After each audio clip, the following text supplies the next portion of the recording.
to another lesson with EduSure. So today we are going to look at Mankiw chapter 6, and the lesson is called Supply, Demand and Government Policies.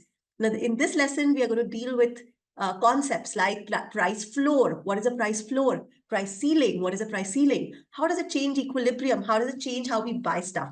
All right, so let's dive into these topics. All right, so let's first understand the terms. That what are these terms? So the first term is price ceiling. So price ceiling is the ceiling. It's like, on your top. So it's the maximum. You can't go beyond your ceiling, right? So that's the maximum. It's the legal maximum on the price at which a good can sold.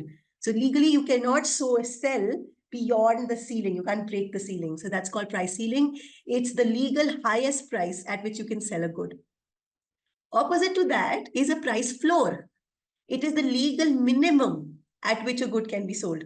Why do you need a price floor? Do some goods need a price floor also? So does government also say that, you cannot sell this good less than this price? Does the government do that? Can you think of any example? So that's called a price floor. You can't sell a good below this. One example that I can think of is the minimum support price. In India, goods like wheat and rice have a minimum support price. It's the price at which the government buys the goods from the farmers. So that's the legal minimum price at which that good is bought from the farmers. And then it's the role of taxes. How does taxes impact us and the amount of goods that we buy and the price that we pay? So let's look at all of these in the next slides. All right, so the first thing that we are going to look at is an example. So this is an example of the market for apartments. On the y-axis is the rental price of apartments. On the x-axis is the quantity of apartments.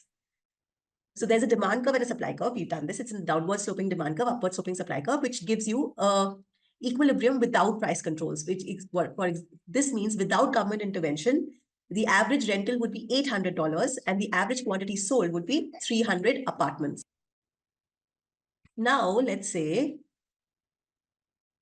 that the government imposes what we can see is a price ceiling. What is a price ceiling? The government says that you cannot charge more than $1,000 for rent.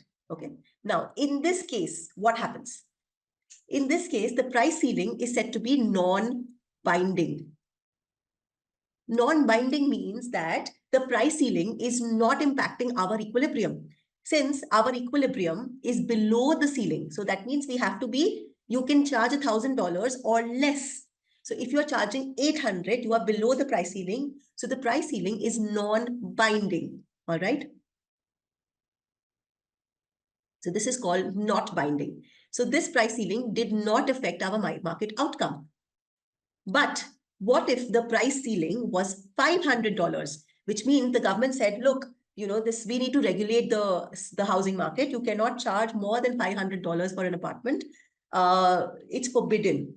Then this price ceiling becomes what we call as binding. Okay.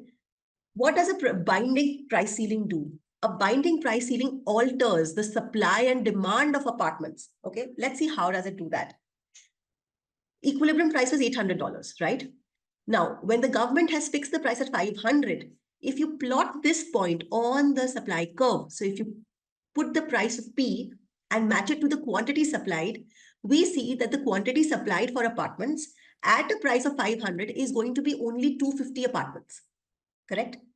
Now, if on the other hand, you put the price of 500 and you take this 500 and you use the demand curve to check what would be the quantity demanded at this price, we see that the quantity demanded is going to be 400 units. All right. So the quantity demanded is 400 units. The quantity supplied is 250 units. So that means there are 150 people who are looking for apartments but will not find it because there is not enough supply of apartments at 500. There is disequilibrium. Okay, so to understand an example, let's say this is like New York, and suddenly the government is trying to reduce the rental prices in New York. Or let's say a city like Bangalore or a city like Gurgaon, where there's a lot of demand, right? So the government has said that, okay, there's a lot of demand and we are going to intervene. We are going to come and reduce the rentals. And more people start coming to these cities. They think, oh, wow, Gurgaon is now more affordable. Bangalore is now more affordable. Let's go to these places. Okay. And the demand rises. But because it is less it is less beneficial for people to now buy a house and put it on rent because the rent has come down. There's a shortage of supply.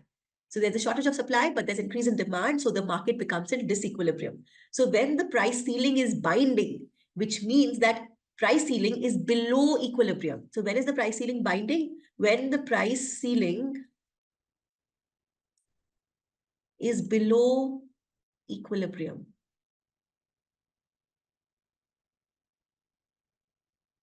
Okay, when the price ceiling is below the equilibrium price, that is called a binding price ceiling. If this price ceiling was above the equilibrium price, this would be the non-binding price ceiling. This non-binding price ceiling does not impact equilibrium. A binding price ceiling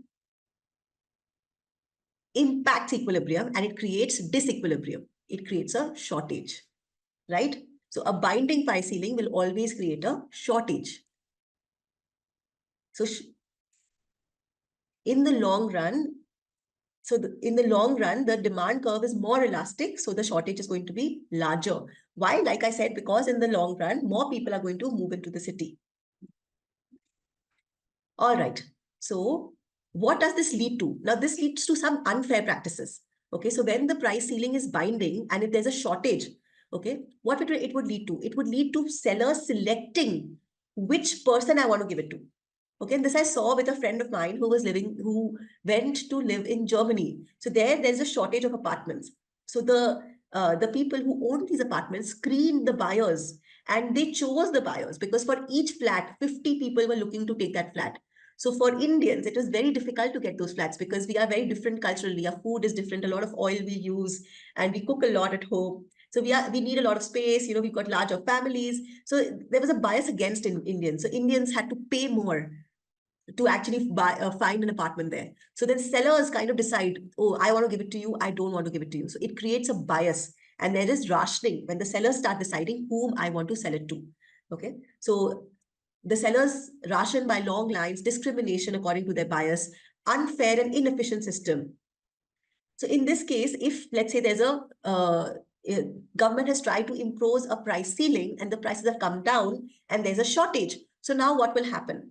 Now let's say there are 400 people who want to get apartments, but only 250 can get apartments. Which 250 will get apartments? Not maybe the people who need it the most. Maybe people who can give a little extra bribe. Maybe people who can do something different. So this does not lead to fair and efficient allocation of resources. It leads to it does not necessarily help the poor.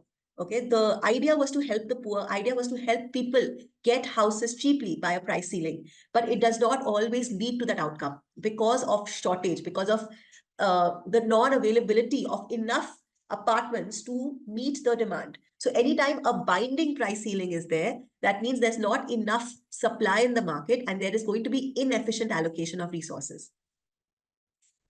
So we see how one concept which was meant to be good may end up not serving the people that it actually wanted to serve. All right, so this is another example now. This is the market for unskilled labor. So these are the wages. This is the quantity. This is again the labor market. In the labor market, the government usually intervenes through what we know as the minimum wage laws, right? That is how the government intervenes, right? It usually imposes minimum wage laws. You cannot pay people lesser than a particular amount. So this is the next type of price control. So if there was no price control in the labor market, the equilibrium wage rate would have been $6 and the number of people employed would have been 500. That is without any government intervention.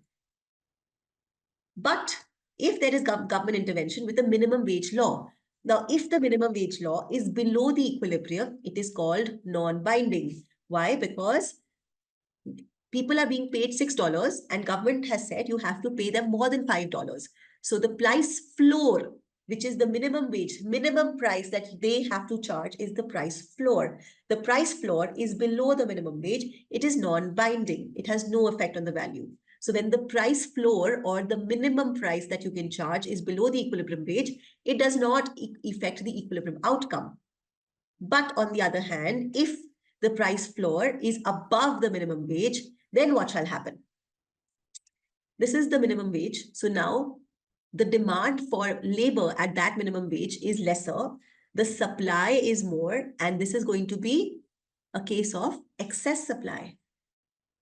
So the demand for labor at minimum wages is going to be 400. The supply of labor at minimum wages is going to be much more, of 550. So what do we have? We have surplus labor. So usually, again, if the minimum wages rises, more people start looking for work, but people don't want to pay so much. So again, there is unemployment at that wage rate. Then the wage rate is binding. Okay, so binding wage rate causes a rise in unemployment because more people start looking for work and they don't find it, right? So if the government today, let's say, says that I am going to increase the wage to 50,000 minimum wage, I want people in India to earn 50,000 rupees a month. But can India support it? No. What will happen? The unemployment will rise. If government increases minimum wage beyond the reasonable, what is possible by the producers, what they can give, if the minimum wages rises above it, it's just going to cause a lot of unemployment. People are going to look for work, but they're not going to find it. All right, so this is like an example now that we can do. So this is the market for hotel rooms, and what will happen. So this is a homework for you to do. This is without the minimum wage laws, the price is 100 and the demand is also 100. If there's a price ceiling of 90, what will happen? Price ceiling meaning you can't charge more than 90. This is the maximum that you can charge. What's going to happen if you cannot charge 100, you can charge only 90, the supply will fall to 90, the demand will rise to 120, and you are going to have a shortage of supply. If on the other hand, if there's a price floor of 90, which means that you have to charge a price of more than 90, then it is non-binding because the price is more than 90. Thank you, everyone, and I'll come back again for more. Subscribe to EduSure and look out for all our videos. Bye-bye.